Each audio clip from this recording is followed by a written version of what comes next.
गुरुर्ब्रह्मा गुरुर्विष्णु गुरुर्देवो महेश्वरः गुरुः साक्षात् परं ब्रह्म तस्मै श्री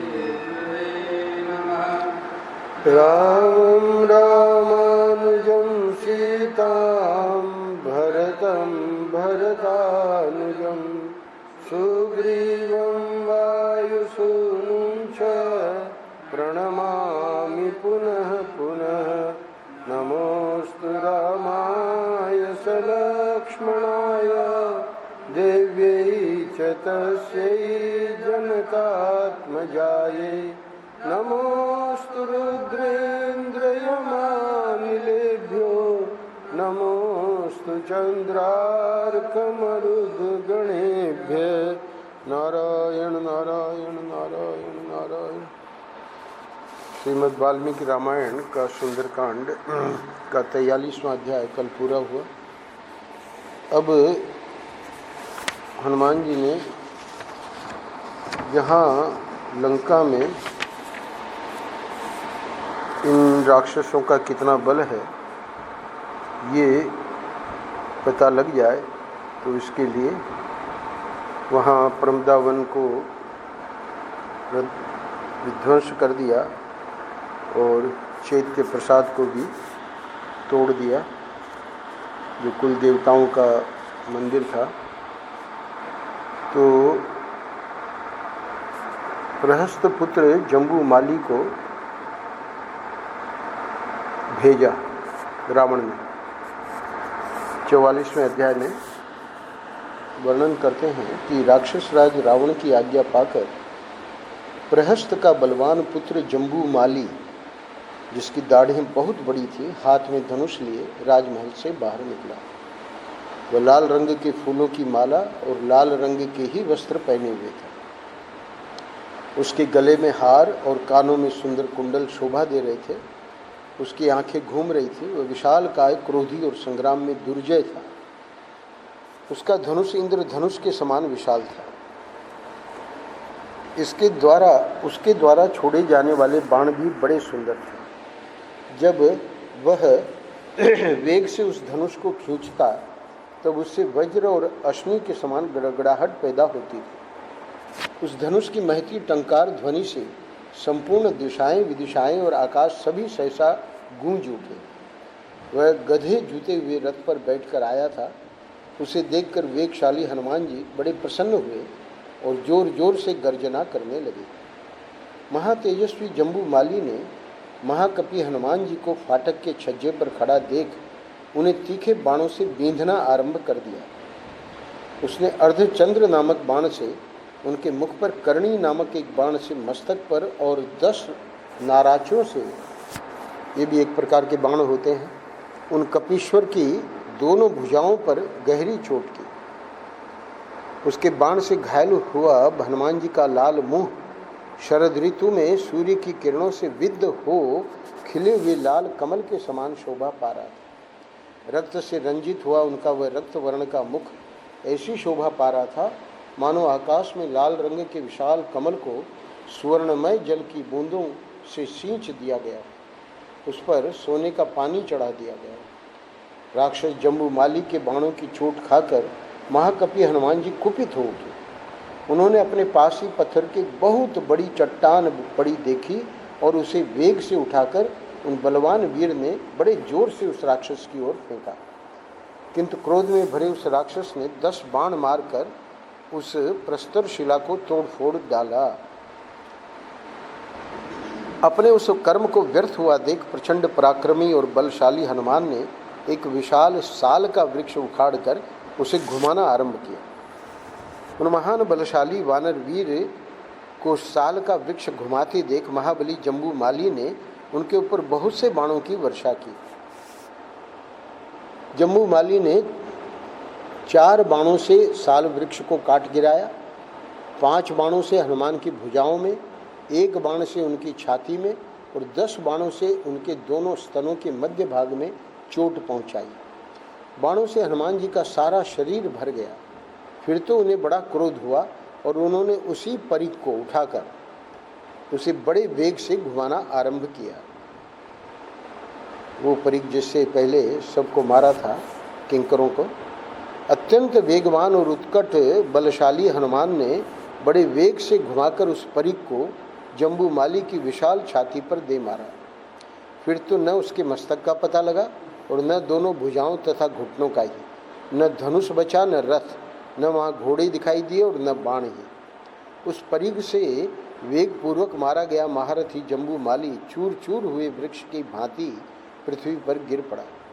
जम्बूमाली तथा महाबली किंकरों के मारे जाने का समाचार सुनकर रावण को बड़ा क्रोध हुआ। उसकी आंखें रोष से रक्तवर्ण की हो गईं।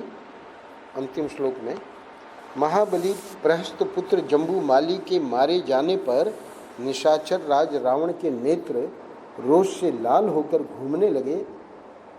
उसने तुरंत ही अपने मंत्री के पुत्रों को, जो बड़े बलवान और पराक्रमी थे, युद्ध के लिए जाने की आज्ञा दी। अगले अध्याय में राक्षसों के राजा रावण की आज्ञा पाकर मंत्री के 7 बेटे, जो अग्नि के समान तेजस्वी थे, उस राजमहल से बाहर निकले। उनके साथ बहुत बड़ी सेना थी। वे अत्यंत बलवान, धनुर्धर, अस्त्रवेत्ताओं में श्रेष्ठ तथा परस्पर होड़ लगाकर शत्रु पर विजय पाने की इच्छा रखने वाले थे। उनके घोड़े जूते हुए विशाल रथ सोने की जाली से ढके हुए थे। उन पर ध्वजा पताकाएं फहरा रही थी और उनके पहियों के चलने से मेघों की गंभीर गर्जना के समान ध्वनि होती थी। ऐसे रथों पर सवार हो वे अमित पराक्रमी मंत्री कुमार तपाए हुए सोने से चित्रित अपने धनुषों के टंकार करते हुए बड़े हर्ष और उत्साह के साथ आगे बढ़े। उस समय वे सब के सब विद्युत सहित मेघ के समान शोभा पाते थे। तब पहले जो किंकर नामक राक्षस मारे गए थे, उनकी मृत्यु का समाचार पाकर इन सब की माताएं, सातों के सातों जो मंत्री के पुत्र थे, उनकी माताएं अमंगल की आशंका से भाई बंधु और सुहृदों सहित शोक से घबरा उठी। तपाए हुए सोने के आभूषणों से विभूषित वे 7 वीर परस्पर होड़ सी लगाकर फाटक पर खड़े हुए हनुमान जी पर टूट पड़े। जैसे वर्षा काल में मेघ वर्षा करते हुए विचरते हैं, उसी प्रकार वे राक्षस रूपी बादल बाणों की वर्षा करते हुए वहाँ विचरण करने लगे। रथों की घरघराहट ही उनकी गर्जना थी। तदनंतर राक्षसों द्वारा की गई उस बाण वर्षा से हनुमान जी उसी तरह आच्छादित हो गए जैसे कोई गिरिराज जल की वर्षा से ढक गया हो। उस समय निर्मल आकाश में शीघ्रता पूर्वक विचरते हुए कपिवर हनुमान उन राक्षस वीरों के बाणों तथा रथ के वेगों को व्यर्थ करते हुए अपने आप को बचाने लगे। जैसे व्योम मंडल में शक्तिशाली वायुदेव इंद्रधनुष युक्त मेघों के साथ क्रीड़ा करते हैं, उसी प्रकार वीर पवन कुमार उन धनुर्धर वीरों के साथ खेल सा करते हुए आकाश में अद्भुत शोभा पा रहे थे। पराक्रमी हनुमान ने राक्षसों की उस विशाल वाहिनी को भयभीत करते हुए घोर गर्जना की और उन राक्षसों पर बड़े वेग से आक्रमण किया। शत्रुओं को संताप देने वाले उन वानर वीर ने किन्हीं को थप्पड़ से ही मार गिराया, किन्हीं को पैरों से कुचल डाला, किन्हीं का घूंसों से काम तमाम किया और किन्हीं को नखों से फाड़ डाला। कुछ लोगों को छाती से दबाकर उनका कचूमर निकाल दिया और किन्हीं किन्हीं को दोनों जांघों से दबोचकर मसल डाला। कितने ही निशाचर उनकी गर्जना से ही प्राणहीन होकर वहीं पृथ्वी पर गिर पड़े। इस प्रकार जब मंत्री के सारे पुत्र मारे जाकर धराशायी हो गए, तब उनकी बची खुची सारी सेना भयभीत होकर 10 दिशाओं में भाग गई।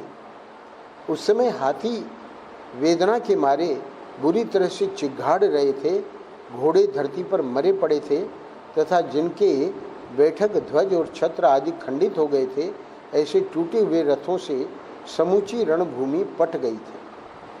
मार्ग में खून की नदियां बहती दिखाई दी तथा लंकापुरी राक्षसों के विविध शब्दों के कारण मानो उस समय विकृत स्वर से चित्कार कर रही थी।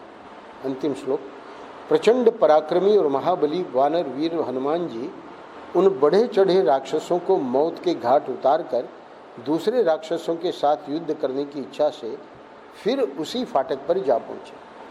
45वां अध्याय पूरा होता है। अगले अध्याय में महात्मा हनुमान जी के द्वारा मंत्री के पुत्र भी मारे गए, ये जानकर रावण ने भयभीत होने पर भी अपने आकार को प्रयत्नपूर्वक छिपाया और उत्तम बुद्धि का आश्रय ले आगे के कर्तव्य का निश्चय किया। दशग्रीव ने विरूपाक्ष, यूपाक्ष, दुर्धर, प्रघस और भास्करण इन 5 सेनापतियों को, जो बड़े वीर, नीति निपुण, धैर्यवान तथा युद्ध में वायु के समान वेगशाली थे, हनुमान जी को पकड़ने के लिए आज्ञा दी। उसने कहा उन सेनापतियों को, हे सेना के अग्रगामी वीरों, तुम लोग घोड़े, रथ और हाथियों सहित बड़ी भारी सेना साथ लेकर जाओ और उस वानर को बलपूर्वक पकड़कर उसे अच्छी तरह शिक्षा दो। उस वनचारी वानर के पास पहुंचकर तुम सब लोगों को सावधान और अत्यंत प्रयत्नशील हो जाना चाहिए तथा काम वही करना चाहिए जो देश और काल के अनुरूप हो। जब मैं, रावण कह रहा है, जब मैं उसके अलौकिक कर्म को देखते हुए उसके स्वरूप पर विचार करता हूँ, तब वह मुझे वानर नहीं जान पड़ता है। वह सर्वथा कोई महान प्राणी है जो महान बल से संपन्न है। यह वानर है ऐसा समझकर मेरा मन उसकी ओर से विश्वस्त नहीं हो रहा है। यह जैसा प्रसंग उपस्थित है या जैसी बातें चल रही हैं, उन्हें देखते हुए मैं उसे वानर नहीं मानता हूँ। संभव है इंद्र ने हम लोगों का विनाश करने के लिए अपने तपोबल से इस प्राणी की सृष्टि की हो। मेरी आज्ञा से तुम सब लोगों ने मेरे साथ रहकर नागों सहित यक्षों, गंधर्वों, देवताओं, असुरों और महर्षियों को भी अनेक बार पराजित किया है। सेनापतियों को कह रहा है, अतः वे अवश्य हमारा कुछ अनिष्ट करना चाहेंगे। तो ये बदला लेना चाह रहे हैं कौन? क्योंकि हम लोगों ने यक्षों, गंधर्वों, देवताओं, असुरों और महर्षियों को कई बार पराजित किया है। तो संभव है कि उन्हीं का रचा हुआ ये प्राणी है और कहता है कि इसमें कोई संदेह नहीं, तुम लोग उसे हठपूर्वक पकड़ ले आओ। मेरी सेना के अग्रगामी वीरों, हे वीरों, तुम हाथी, घोड़े और रथों सहित बड़ी भारी सेना साथ लेकर जाओ और उस वानर को अच्छी तरह शिक्षा दो। वानर समझकर तुम्हें उसकी अवहेलना नहीं करनी चाहिए, क्योंकि वह धीर और पराक्रमी है। मैंने पहले बड़े बड़े पराक्रमी वानर और भालू देखे हैं। कौन कौन देखे हैं? नाम बता रहा है, जिनके नाम इस प्रकार हैं: वाली, सुग्रीव, महाबली जाम्बवान, सेनापति नील तथा द्विविद आदि अन्य वानर। किंतु भले मैंने उनको देखा जरूर है, किंतु उनका वेग ऐसा भयंकर नहीं है और न उनमें ऐसा तेज, पराक्रम, बुद्धि, बल, उत्साह तथा रूप धारण करने की शक्ति ही है। वानर के रूप में ये कोई बड़ा शक्तिशाली जीव प्रकट हुआ है, ऐसा जानना चाहिए। अतः तुम लोग महान प्रयत्न करके उसे कैद करो।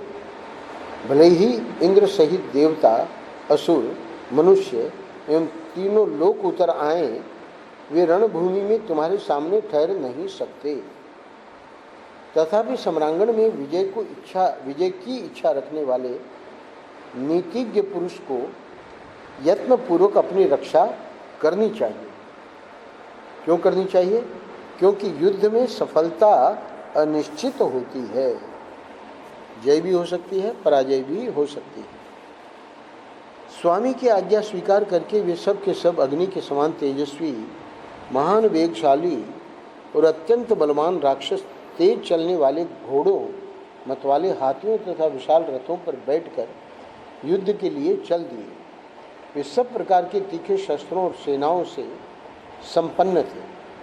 आगे जाने पर उन वीरों ने देखा महाकपि हनुमान जी फाटक पर खड़े हैं और अपनी तेजोमयी किरणों से मंडित हो उदयकाल के सूर्य की भांति देदीप्यमान हो रहे हैं। उनकी शक्ति, बल, वेग, बुद्धि, उत्साह, शरीर और भुजाएं सभी महान थी। उन्हें देखते ही वे सब राक्षस जो सभी दिशाओं में खड़े थे भयंकर अस्त्र शस्त्रों की वर्षा करते हुए चारों ओर से उन पर टूट पड़े।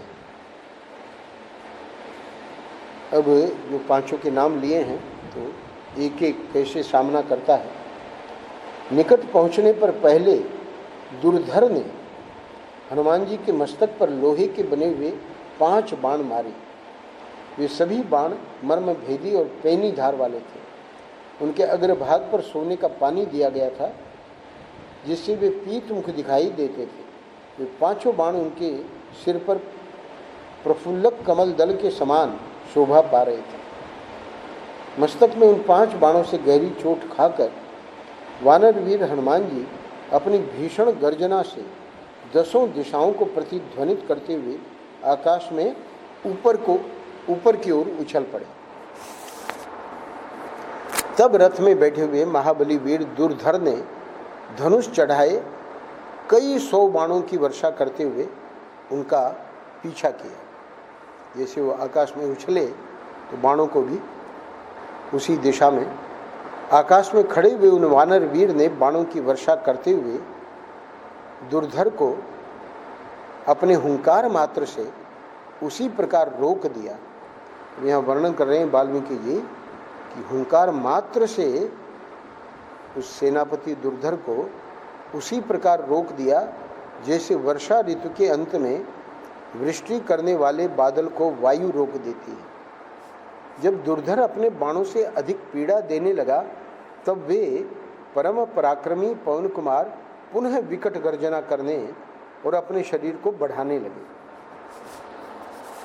अब वो तो बाण पे बाण मार रहा है तो क्या करते हैं हनुमान जी, तत्पश्चात वे महावेगशाली वानर वीर बहुत दूर तक ऊंचे उछलकर सहसा दुर्धर के रथ पर कूद पड़े, मानो किसी पर्वत पर बिजली का समूह गिर पड़ा हो। उनके भार से रथ के 8 घोड़ों का कछुमर निकल गया, धूरी और कुबर टूट गए तथा दुर्धर प्राणहीन हो उस रथ को छोड़कर पृथ्वी पर गिर पड़ा। 5 में से एक गया। दुर्धर को धराशायी हुआ देख शत्रुओं का दमन करने वाले दुर्धर्ष वीर विरूपाक्ष और यूपाक्ष को बड़ा क्रोध हुआ। वे दोनों आकाश में उछले। उन दोनों ने सहसा उछलकर निर्मल आकाश में खड़े हुए महाबाहु कपिवर हनुमान जी की छाती में मुदगरों से प्रहार किया। उन दोनों वेगवान वीरों के वेग को विफल करके महाबली हनुमान जी वेगशाली गरुड़ के समान पुनः पृथ्वी पर कूद पड़े। वहाँ वानर शिरोमणि पवन कुमार ने एक साल वृक्ष के पास जाकर उसे उखाड़ लिया और उसी के द्वारा उन दोनों राक्षस वीरों को मार डाला। 3 चले गए। उन वेगशाली वानर वीर के द्वारा उन तीनों राक्षसों को मारा गया देख महान वेग से युक्त बलवान वीर प्रघस, ये चौथा, हंसता हुआ उनके पास आया। दूसरी ओर से पराक्रमी वीर भास्कर्ण भी अत्यंत क्रोध में भरकर शूल हाथ में लिए वहां आ पहुंचा। ये दोनों यशस्वी कपिश्रेष्ठ हनुमान जी के निकट एक ही ओर खड़े हो गए। प्रघस ने तेज धार वाले पट्टिस शस्त्र का नाम है तथा राक्षस भास्कर्ण ने शूल से कपि कुंजर हनुमान जी पर प्रहार किया। उन दोनों के प्रहारों से हनुमान जी के शरीर में कई जगह घाव हो गए और उनके शरीर की रोमावली रक्त से रंग गई। उस समय क्रोध में भरे हुए वानर वीर हनुमान प्रातःकाल के सूर्य की भांति अरुण कांति से प्रकाशित हो रहे थे। अब वहाँ मृग, सर्प और वृक्षों सहित एक पर्वत, मतलब उस पर्वत पर सर्प और मृग तो थे ही, उनके सहित उस पर्वत शिखर को हनुमान जी ने उखाड़ लिया और उखाड़ कर कपि श्रेष्ठ वीर हनुमान ने उन दोनों राक्षसों पर दे मारा। पर्वत शिखर के आघात से वे दोनों पिस गए और उनके शरीर तिल के समान खंड खंड हो गए। इस प्रकार उन पांचों सेनापतियों के नष्ट हो जाने पर हनुमान जी ने उनकी बची खुची सेना का भी संहार आरंभ किया।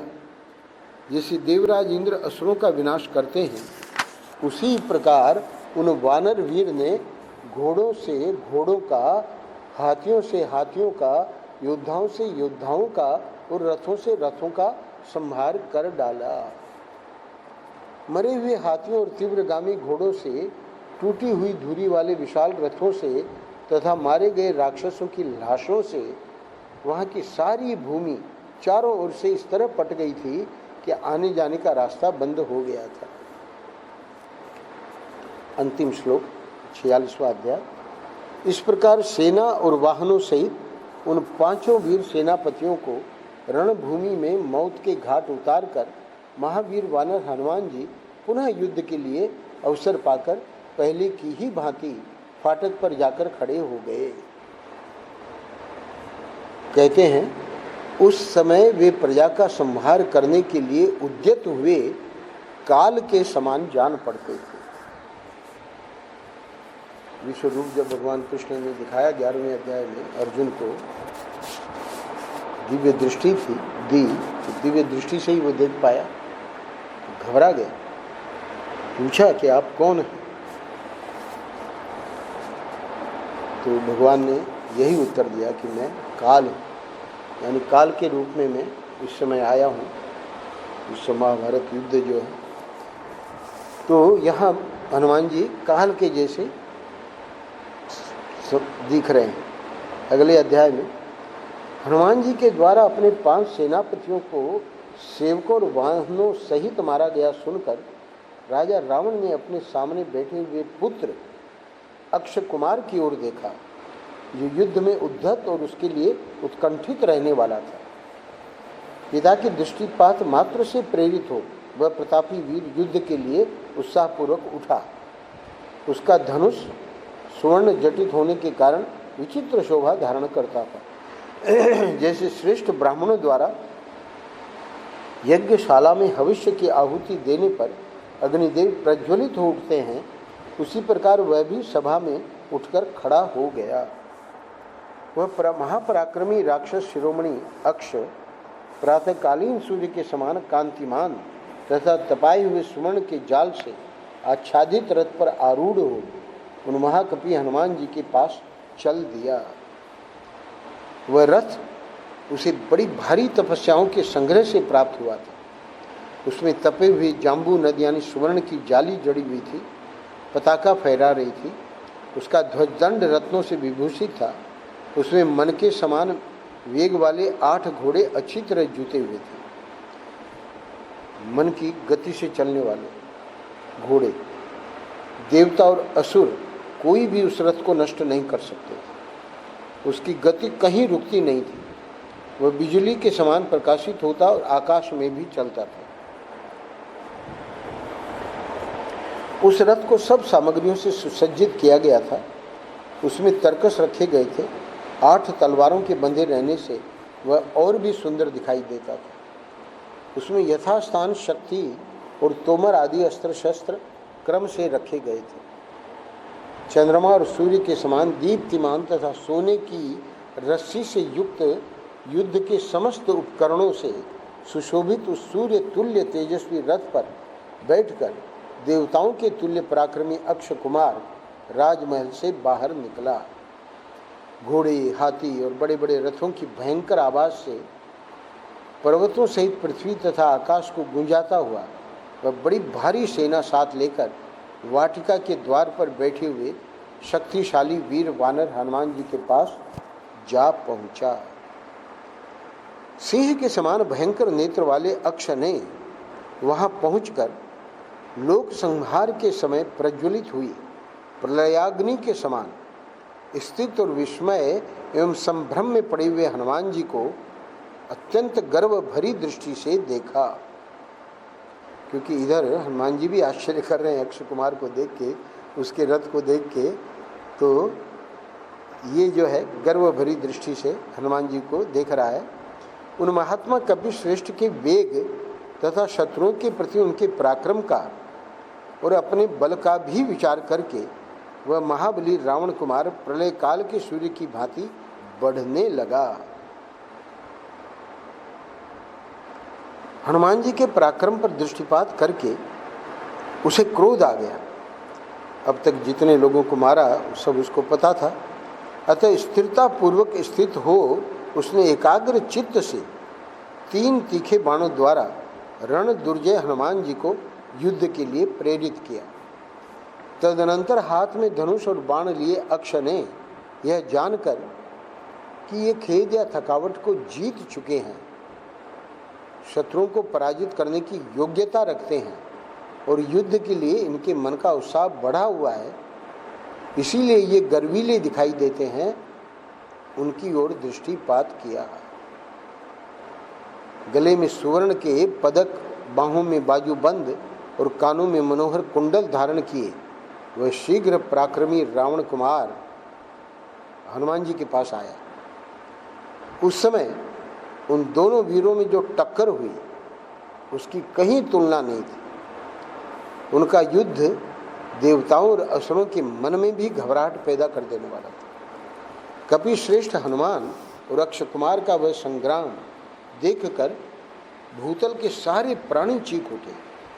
सूर्य का ताप कम हो गया, वायु की गति रुक गई, पर्वत हिलने लगे, आकाश में भयंकर शब्द होने लगा और समुद्र में तूफान आ गया। अक्षय कुमार निशाना साधने, बाण को धनुष पर चढ़ाने और उसे लक्ष्य की ओर छोड़ने में बड़ा प्रवीण था।